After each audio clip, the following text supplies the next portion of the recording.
طيب السلام عليكم ورحمة الله وبركاته. جزا الله على شيخنا خير الجزاء. Mwenyezi Mungu amjazi khairi shekhe wetu kwa maudhui ambayo bidhat ni maudhui ambayo ni mapana sana. Ni maudhui mapana ambayo wakati ulikuwa hauruhusu hivyo, lakini leo tungemwachia kuanzia al-akh Abdul Barr na al-akh Abdul Qadir. Ni maudhui mapana sana. Mimi nimeona katika mada hizi za leo hakuna shekhe ambaye tumempa mada hasa zungumze, lakini imekuwa nazungumzwa al-mar'atu bishikliha al-am, kwa maana mwanamke kwa namna zake zote. Kipindi hiki kilikuwa ni kipindi cha Sheikh Nuruddin Kishki, na hakika uko njiani, lakini hatuwezi kusema tukae tu idol tungojeni, lakini uko njiani kwa sababu hivi sasa ni wakati wake. Sasa sijui, maana mimi leo kwa hawa wageni, kusema kweli, wakija wageni huwa sipendi kuzungumza, kwa sababu mazungumzo ya wageni ni mazungumzo ya kigeni vutio. Mazungumzo ya mwenyeji ni mazungumzo mazoea. Tumefahamiana? Sasa nikishika kuzungumza ni yale mazoea bahero. Sasa bidhat mimi mwenyewe siku za makongamano hunywea kikwechu hucha kunena lolote. Kwa nini? Nataka zile sura mpya zitoe maneno mapya. Yangu maneno yamekuwa makukuu. Si mnajua makukuu? Maneno ya kizere. Mmefahamiana? Lakini sasa kwa ruhusa yenu, kwa kichambo cha Sheikh Nuruddin Kishki kuingia, mwaniruhusu nene nami? Nene ya kichudhima? Sasa nitaanza kwa kuuliza swala. Hili suala kabla sijaliuliza nilisema nitaliuliza. Jamaa akasema halijibiki. Kasema nitawauliza mama, litajibika? Wakasema halijibiki kwa sababu swala hili ni gumu sana. Niliulize juu ya ugumu wake ili tujue litajibika. Yule aliyesema halijibiki aone kuwa limejibika. Naam au la? Tayeb, sisi hapa tuliokaa na wengine watarajiwa, hilo swala lasema hivyo, hilo swala gumu. Sisi hapa tuliokaa na watakao kuja wanaume, sisi wanaume. Suala, nyinyi hapo mliojikusanya nani?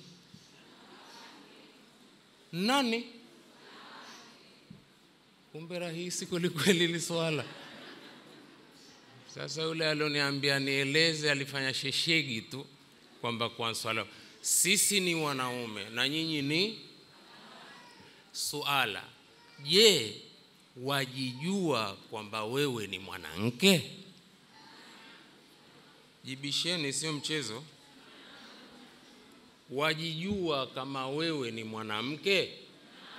Mwanamke ni nani?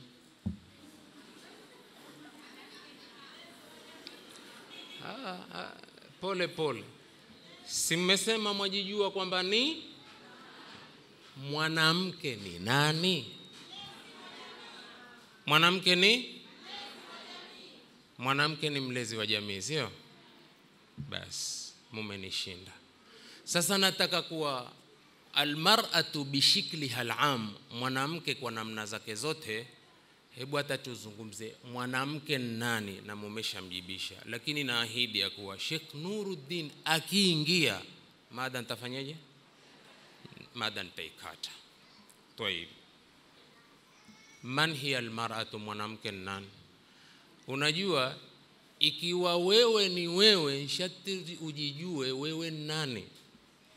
Mimi ni mimi. Mimi ni nani? Shati nijue mimi ni nani. Na wewe ni mwanamke. Mwanamke ni nani? Huwezi kuulizwa wewe ni nani ukasema mimi. Na mimi ni nani? Wewe. Itakuwa ni hatari, hatutafika pwani Chembelecho. Hatutafika bandarini, itakuwa mimi na wewe ni wewe. Sasa nataka kujua wewe ni mwanamke, wewe ni nani? Akipenda Mwenyezi Mungu itakapokatika imada tutaiunganisha siku za mbeleni akipenda Mulungu. Man hiya almar'atu, mwanamke ni nani? Haya. Mwanamke kumbe kwa istilahi ya wenye vitabu wanasema hiya untha al-insani al-baligha. Untha al-insani al-baligha ni jike la kibinadamu aliyebalighi. Mtumie lugha hiyo. Mwanamke wa kibinadamu aliyebalighi, huyo ndio huitwa mwanamke. Sikia alivyosema. Kisha sema adatan kidesturi takunu kalimata imra'atin mukhassasatan lil untha al baligha. Hiki kilima cha imraa, mwanamke, huhusishwa kwa mke alobalighi. Mwanamke aliobalighi ndio huitwa almar'atu, mwanamke. Bainama tutlaqu kalimatu fatat, kuna na fatat, kuna na bint, ambao hukusudiwa na hutafsiriwa temko la fatat ama bint ala al-inathi al-atfali ghairi al-balighat, kwa wale wanawake watoto wadogo ambao hawajabalighi, anaitwa fatat, anaitwa bint, hajabalighi. Tayib. Na mara nyingine wanalolitumia temko hili kusema wanalitumia mustalah ya kilima hiki mwanamke mara nyingine kwa mpaka wa ufafanuzi wa kuwa mwanamke ni mwanamke namna atakavyokuwa. Kama tukisema haki ya mwanamke, jamaa usema ni haki ya mwanamke awe amebalighi au hajabalighi au ni mtu mzima awe haki tu za mwanamke. Tayib. Bil ikhtisal. Man hiya almar'a bishiklin am, mwanamke nani kwa namna zote? Hu mwanamke hasani nani? Tayib. Almar'atu hiya zawjatul habiba. Wanavyoona wasema mwanamke ni zauja. Zauja ni mke, tena mke alhabiba. Alhabiba ni mke mwenye kupendeza. Wal ashiqa, ashika ni mwenye matamanio. Wasadiqa, mwanamke ni rafiki. Wa rafiqatu darbi, mwanamke ni rafiki wa kupambana na mambo mazito.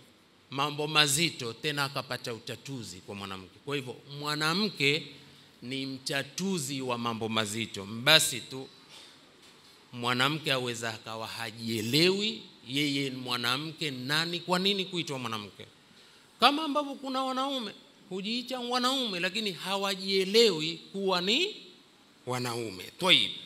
Kisha akasema wa nurul makani, mwanamke ni nuru ya pahala. Pahala kukiweko na mwanamke huwa ni nuru, pahala pakikosa mwanamke huwa ni giza. Na mifano ni mingi, sitaki kwenda kwa mifano. Mwanamke nyumbani upo, hata ile nyumba huwa inanawiri kweli kweli. Siku atasafiri tu kiasi ya siku 3, wewe mume mwenyewe hugeuka ukawagiza mbele ile nyumba. Sasa yule alosifiwa kuwa ni nuru ya pahala, iache hiyo nuru ing'are na wewe usifanye nuru hiyo izime. Ni maneno ya ufafanuzi sana. Kisha akasema wal asasu likulli baitin wa usra, mwanamke ni msingi wa kila nyumba na mwanamke ni msingi wa familia. Tayib. Almar'atu hiya nafsu, mwanamke ni nafsi. Wa ruhul hayati, mwanamke ni nuru ya uhai. Allati tab'athu al-islama war-raha, ambao hupeleka Uislamu na hupeleka raha. Haki ya Mungu.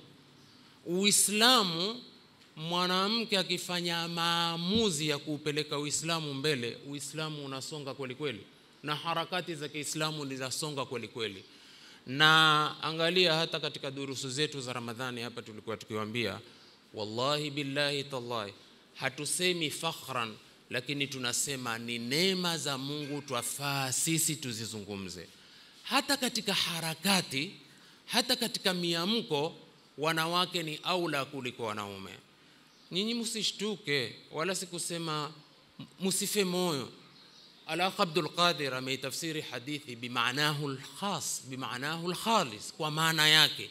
Ili mkiambiwa mwapungufu wa akili na ni wapungufu wa dini, si kwa kuwa ni wapungufu wa dini si Waislamu, wala si wapungufu wa akili mvenyedhisha. Venyedhisha hujikusanya kisampuli kungelikatika hapa. Wenda wazimu hujikusanya kinamna hii. Kuna jamaa mmoja alikusanya wenda wazimu katika mwezi mtukufu wa Ramadhani, akawafuturisha sawa, wakiia katika kijiji cha Lamu, akawakusanya vimidhisha wote, akawafuturisha. Na mwenye kishahana cha saumu, lakini wakaitikia mwito na wakahuambiana kuwa leo futari kwa fulani, na mvanadhisha kisawa sawa. Lakini wenye dhisha hawa wakawa wana kiongozi wao, wanamsikiza kweli kweli. Hata wakitaka kubadilishwa nguo, alikuwa hawabadilishi na wenye akili. Kwenda akaitwa huu mwenye kisha ambaye uko geji kweli kweli, lakini husikizwa na wenye dhisha wenzako. Wakaenda wakafuturu, kisha kukatolewa nguo, akapewa ule mwenye kisha mkubwa wao, akawagawanya. Sasa huu alowaalika, wallahi ni kisa wakiia, huu alowaalika akamuuliza huu mkubwa wao, katika nyinyi nyote nani ambaye kisha chake kimeiva? Umefahamiana? Sawa. Katika nyinyi nyote nani ule ambao mwenye kisha hakika? Amuuliza huu mwenye kisha ambaye kiongozi. Yes. Akamwangalia na alikuwa na kisha, lakini akili yake ilikuwa subhanallah, alikuwa na maneno ya hekima juu ya kisha chake. Basi moja kwa moja akamwambia, hapa tulioko mwenye kisha alioiva, mwenye kisha haswa, wewe ulotualika futari. Mfahamu? Subhanallah. Sasa ule aloalika pia akashangaa, yeye na akili yake amewaalika wenye dhisha. Sasa huu komanda wa wenye dhisha alipoulizwa, katika nyinyi nani mwenye kisha aloiva, akasema wallahi hapa maeneo mwenye kisha ule haswa wa kutushinda sote wewe. Sasa ule akamwambia, vipi mimi niwe na kisha cha kuwashinda nyinyi? Akaambia, wallahi wewe una kisha cha kutushinda sote kwa kuweza kutualika sisi wenye dhisha wote. Yani wewe ukatumia mbinu, ukakusanya wenda wazimu wote, ukawapikia futari, na wenda wazimu wakakubali kula futari, sio? Wewe kisha chako kimeiva. Mafumu. Sasa mkiambiwa wanawake ni wapungufu wa akili, si kwa kuwa wenye munadhisha au munadhisha? Hamunadhisha, mashallah. Na akili zenu mashallah. Achi mvapungufu wa dini kama ze, mvapungufu wa dini. Basi dini yenu kidogo, ani hamuna dini yenu ni ya kutadaruki, sio maskini. Ni hivyo? Si hivyo. Ni kwa kuwa huja ya dini yakawapungukia. Huja ya dini yakafanyaje? Na sisi kama tunazo yale ya kutupungukia, ingekuwa ni hatari dunia hii, haingekalika. Ikiwa tungekuwa hungia hedhini, tungekalika? Lakini hatungii kwenye ada sisi. Munoingia kwenye ada nani? Sasa angalia, Sheikh Abdul Qadir asema, hii kwenyu ni sifa, si tukano. Kivipi? Angalia, mkiingia kwenye ada hamuswali. Sisi tuko kwenye swala. Angalia, mkiingia kwenye ada hamufungi. Sisi tumo kwenye kufunga.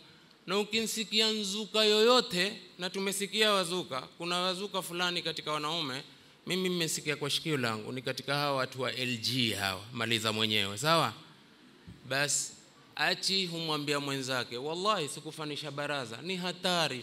Achi mwambia, Emila sesali niko kwenye ada. Uwe nchwana wa kuvua nyangarika, mkono wako kana paja lako kwa unene. Achi huingia hedhini wewe. Achi humwambia mwenzake, mimi niko kwenye ada si swali. Uweke hata kuswali nchwana wewe. Alaysa kadhalik? Mimi niko kwenye ada, astaghfirullah. Wallahi mbo kusema astaghfirullah, alaysa kadhalik? Lakini sasa mambo ndio ulimwengu unaoenda unavopelekwa michefuko. Mara kumekuwa kuna wanawake ni madume na kuna wanaume mijike. Ama hakuna wanawake madume? Si hiyo sauti hiyo njema wako. Sasa ile tukiwaambia kuna wanawake wadume wakati wa harusi kwenye holi, musikachike sana. Liwekeni hili kwenye akili katika kongamano hili la harusi. Sisi namna tunavokatika, kuna na madume katika wanawake. Tumekubaliana hii au vipi hapo jamani? Si ni sawa? Naam, hata wale wenye kuwapigia ngoma, samahani mtanisamehe, sinchuka ninchu, tumeafikiana. Kwanza takuuliza swala yako, hama hakuna? Ndivyo sivyo? Wako wanaume mijike na wako wanawake midume, ama hakuna? Sote kama tumetukana sote. Si Bahero peke yake. Sawa kabisa hapo jamani. Sasa ile masala kujipamba excess hata kwa wanawake wenzenu, jua wengi wenu si wenzenu. Pengine hata wale wanaowapigia ngoma wale, subhanallah, huja wakapiga ngoma na huku akaangalia wewe unaokatika mpaka akatoka mikono kwenye ngoma akahupiga huku na si ngoma. Kumbe akili yake iko kwenye wewe vile unavokatika. Ndio maafa yaliyoko, ndivyo sivyo? Sasa jielewe kwamba mwanamke ni nani, ujielewe wewe ni nani, ili ujipeleke ulivyo kama itakiwavyo. Tayeb, hebu tutafsiri yanayofuata. Anasema mwanamke ni roho ya uhai, tena ni raha kwa jamii, kwa mdogo na kwa mkubwa. Hutegemewa mwanamke kwenye mambo mengi sana. Mwanamke hutegemewa kwenye mambo mengi ama hategemewi kwenye mambo mengi? Angalia, semeni nikiwauliza kwa sauti sisi waume tusikie, kwa sababu mimi pia mwanamume hapa na hawa wote ni wanaume. Angalia, ni kweli mwategemewa kwenye mambo mengi ama si kweli? Mimi nasema ni kweli. Kwenye mikutano ya shule wanaoenda nani? Angalia tena, jibu kwa nguvu, kwa sheshegi vile. Kwenye mikutano ya madrasa wanaoenda ni nani? Mtoto akifukuzwa shule anayekwenda kufuatilia nani? Mabasari maskini ya milolongo kufa kupona, uchiliwe saini usitiliwe. Ama hamupendi basari jameni?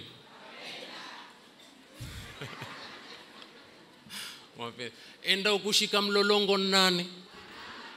Na pengine ukipacha akakwambia hebu toa kidogo tuangalie renti za nyumba, utatoa? Angalia, umepata basari sehemu 2-3 wa wabunge tofauti. Ukaja nazo ukamwambia mume hizi. Mume wako akamwambia tuna miezi 3 hatujalipa nyumba, toa za mwezi mmoja. Swala langu, utatoa ama hutoi? Hela jibisheni tena nkikweli. Mutatoa ama hamutoi? Mutatoa. Ulienda kupiga nlolongo kutafuta fees ama ulienda kupiga nlolongo kutafuta renti za nyumba?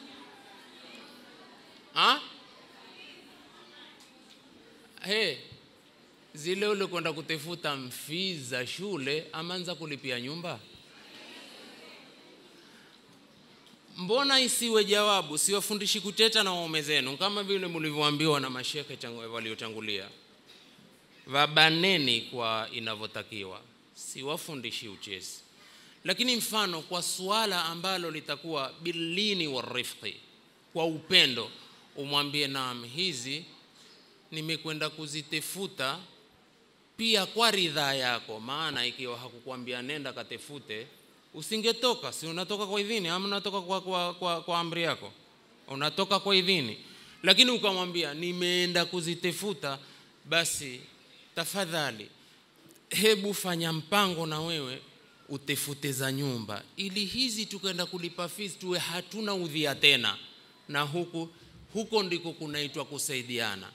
Maana ni hivi kina mama, akija mkigawanya mapande, pande moja lende kwa fees, pande moja lende kwa deni ya nyumba, ndio umeshamfungulia mlango kina sisi ni sisi, hungoja urahisi mlango ufunguliwe akuwatie majukumu yote.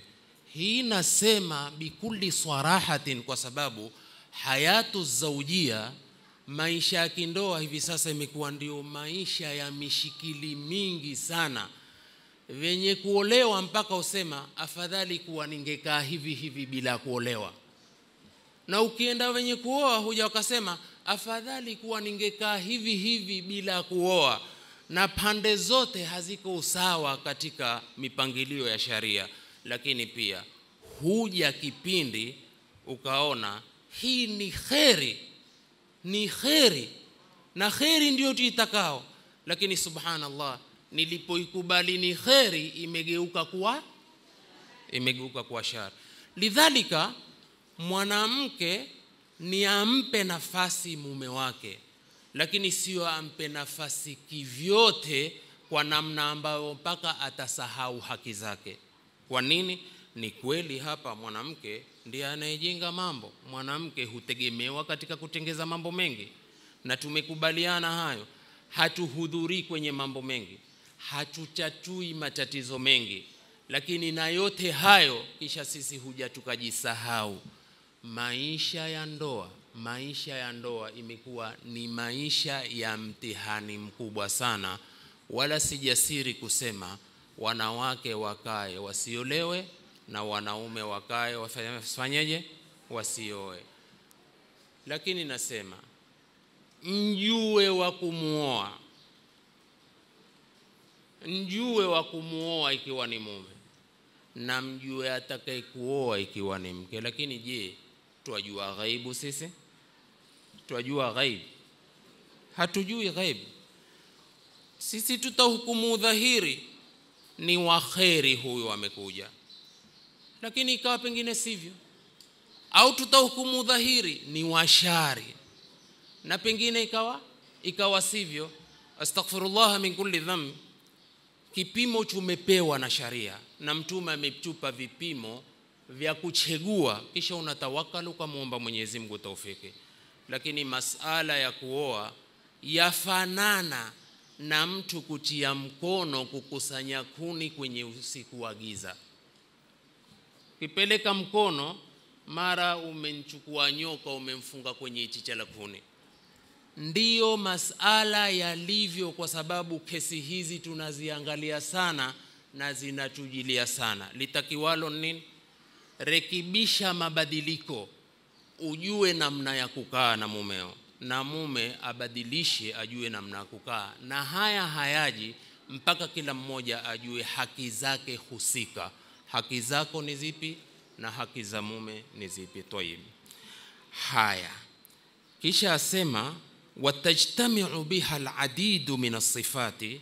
Mwanamke hukusanyika kwake sifa nyingi sana, bimtiyazin, tena kwa kupambanuka kabisa, wa bistithnaiyya, na kwa kumvua mwanamke, kwa kumtoa mwanamke. Angalia huyu sahibu hadhihi al-ibara anasema la yastati'u ayyun min ar-rijal, hawezi mwanamume yoyote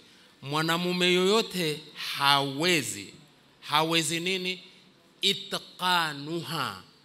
Itqanuha, kuna alosema mwanamume yoyote hawezi kutengeza mambo bila ya mwanamume, hawezi kutengeza nyumba bila ya mwanamke. Kwa hivyo kuna mambo ambao ni mushtaraka, lakini mwanamke ametukua sehemu kubwa sana. Tulelewe hilo sisi kana wanaume ama tusielewe. Mfano, Amepiga mfano al-Akh Abdul Jabbar, nimemnukuu akisema kwa kutafsiri, mwanamke aweza akatendewa. Wallahi siku mwanamume akakosea kidogo tu, yeye atasahau wema wote. Alaysa kadhalik? Lakini suala si debate ya kwamba ati napinga, hapana. Amelitafsiri ni neno, ni nakala ile ameichukua, tena ni nakala yenye nguvu, ni kweli. Lakini pia tunasema wako pia ambao si wizi wa fadhila, wako pia ambao wanakumbuka fadhila wanazofanyiwa na mumewe. Na kwa upande mwingine pia hata sisi tuna matatizo makubwa sana. Moja katika matatizo, kuna wanawake wengi pengine hata hapa katika kongamano, lakini jijue wewe mwenyewe tu, wala sitasema muinue mikono ambao wamo katika mkao huo, lakini jijue kuna wanawake wengi hapa wamenyang'anywa mahari yao, hawakupewa. Ni kweli ama ni urongo? Ni kweli. Na pengine mahari ukupewa yale mahari kwa hiko kiwango, mjamaa akaenda akapiga mathna, akampiga wa pili kwa mahari yako. Hata tukisema yako wachia wa pili, watatu mpaka wanne, si hodari wewe? Si waliweza hilo? Si latakikana hilo? Si ni sharia? Lakini oa kwa mahari ya kutuma mengine yale ambao ndeni ya mahari ya bibi wako wa kwanza, enda kampelekee mwenyewe. Huitwa ni wizi utokao kwetu. Mumenyang'anywa nno mahari nyinyi. Tena na mushkili ni mmoja tu. Mushkili ni mmoja. Sikilizeni, dini inatufundisha pande zote, kwa sababu dini, kulikuweko mwanamume mmoja akiitwa Umar bin al-Khattab. Katika tarehe yake mlikuwa sikia alikuwa na mchezo. Alikuwa na mchezo, yeye alikuwa maneno yake ataka kichwa cha mtu tu. Hakuna ngumi, hakuna mbao, kitwa, akitulizwa na Mtume. Na kuna mwanamume katika dini hii huitwa Abu Bakar Siddiq, rahimu maskini. Angalia tabia hizi za pande zote mbili, zote ziliiga zikawa na mukarana mkubwa na wema wazuri mitume. Hapa nitaka ufahamu ya kuwa Umari kwa ukali wake usinilaumu, mbona alikuwa ni mkali hivi? Na Abu Bakari usiambia lakini naye alikuwa ni mpole mno. Ote ni dini maadamu alikubalika kwa Mtume. Kumbe Umar alimuiga, alifanana na mwema Nuhu. Na kumbe Abu Bakar alifanana na mwema Ibrahim. Ibrahim kwa utaratibu wake, faman tabi'ani fa innahu minni wa man asani fa innaka ghafurur rahim. Mwenye kuniandama katika mimi na mwenye kuniasi Mungu ni mwingi wa msamaha, msamehe. Ibrahim mtaratibu maskini. Haya Abu Bakar, hawa watu walituchesa sana macheka katika ghazwatu Badri. Mtume anshauri Umar, tuwafanyeje? Ndio walotupiga, ndio walotutoa makwetu. Abu Bakar akamwambia, yoyote ambaye ajua kusoma apewe wanafunzi 10 awasomeshe liqaa hurriyati, apewe uhuru wake. Mtaratibu hukana. Mtume akaenda kwa bwana Umar, haya Umar, hawa jamaa tumewashika, wasemaje? Akasema tuwatinde wote. Kumbe hii tuwachinje wote. Amefanana kidini na nani? Na Nuhu. Nuhu ni yule, rabbi la tadhar ala al-ardi min al-kafirina dayara innaka intadharhum yudhillu ibadaka wala yalidu illa fajiran kafara. Kwa hivyo pande zote mambo yako. Kuna wakati mwingine ukali hutakikana kwa lengo la kurekebisha mambo, na kuna wakati mwingine upole zaidi watakikana kwenye kurekebisha mambo. Mafumu? Wala sisemi hapa wewe uwe mkali zaidi, kwa sababu huwezi kupigana na mumeo. Mumeo ana nguvu kushinda wewe. Ukitolea ukali sana ni mbao moja tu, na kukipiga mbao moja ukisema talipa kisasi ndio atafuta mauti. Alaysa kadhalik? Nsamehe fi dunia wal akhirah. Lakini katika kusamehe sikulalia haki. Mimi nasema kosa liko hapa. Wakati mulipofanya imani kidini, amekuja mtu kutaka kukuoa, ni mtu wa dini, huja akakwambia basi inshallah na kuahidi akipenda Mwenyezi Mungu tufunge tu hii ndoa na mahari yatajwe pesa kadhaa, lakini akipenda Mwenyezi Mungu sitaondoka duniani mpaka nikulipe mahari yako. Na wewe moja kwa moja ukafanyaje? Hapo sasa Sisemi makosa kukubali, lakini huku kukubali ambako sawa kumeleta dhara kubwa kuliko maslahi. Kuleta dhara kubwa kuliko maslahi ni kwa kuwa mwanamke ameikosa haki yake wajibika kiqur'ani ya mahari kwa sababu ya uongo wetu. Nitakupa ukipata huenda kuwa mwingine. Nitakupa ukipata huenda kuwa mwingine. Si pingi la kuoa, lakini nina pande zote. Sisi baadhi yetu madhalimu mno. Tuna udhalimu, lakini huu udhalimu mulituchilia nguvu nani? Inshallah baada ya mwezi mmoja atakupa mahari yako. Hata hakuna wasiwasi fi dunia wala akhira. Achi fi dunia wala akhira, ngoja fi dunia wala akhira mpaka mtakwenda akhira na mahari ufanyeje? Hujapewa. Ni lazima mambo yarekebishwe bi aqrabi wakati mumkin. Lazima turekebishe mambo. Na kurekebisha mambo lazima ujielewe wewe na wewe nani. Usiseme wewe nani kusema mimi na wewe. Nimechangulia kuzungumza. Mimi ni mimi nani, nahitajika kufanya nini, haki zangu ni zipi? Wewe ni nani? Wewe ni wewe kwa jina kadhaa, haki zako nzipi? Nazielewa haki zangu. Kama ilikuwa mwazielewa haki zenu barabara, maswala hayangekuwa mengi kwenu. Alesi kadhali, angalia mwanamke aweza kusema maswala huja, mume wangu amesafiri, ameenda kufanya kazi, mwaka wa pili huyu sijasikia sauti yake, sijapata lolote. Swala ni kwamba kwa nini na wewe ukae miaka miwili bila kuzungumza lolote, na hiyo ni haki yake? Kwa nini angalia, mwanamke ataka alfajiri ya leo hana haki, isiadhiniwa dhuhuri ataka kujua kwa nini mimi sikupata haki yangu usubuhi. Alesi kadhalik. Lakini achiwati mwaka wa kwanza, mwaka wa pili, mwaka wa tatu, na maswala chungu nzima. Mimi na kipindi katika Al-Hajar TV kila Jumatano ya kujibisha maswala ya watu mengi. Katika maswala, mume wangu miaka 7 hivi sasa. Uko wapi? Uko Katari. Ameaje Katari. Tena unaona kwa pose uko Katari. Kwa hivyo uko Katari mwaka wa 7 sasa. Hajaniletea chochote, na pesa zote zilizoko Katari hajakuletea tanduru. Na wewe ukasema basi huangalia kwa mato. Haangalia kwa mato. Sasa huangalia kwa mato, hilo swala unaloniuliza kunichesa roho yangu nda kazi gani? Na wewe umejiamulia kusema naangalia kwa mato. Angalia kwa mato pesa za Katari kama unavyoona wewe. Pesa za Katari atazitumia yeye, atazitumia na wanawake walioko Katari wa nje ya ndoa au bila ndoa. Wewe taketi miaka 7, miaka 8, kisha ndio sasa mfanyeje? Mimi nilisikia baadhi ya walimu usema mwanamume akikaa miaka 7 ikipita huvasinke. Hata vitabu vya marohani hakuna maandiko haya. Hata vitabu vya marohani hakuna andiko hilo. Mke huwasinke ukitwangwa talaka. Lakini hujaatwa hata kaka miaka 10 maadamu hajakuata, na wewe mwenyewe ushaniambia kwamba kuangalia kwa mato. Angalia kwa mato na nikaha iko mpaka atakapotoa talaka. Tumeelewana vizuri sana. Wallahi jemeni, jieleweni.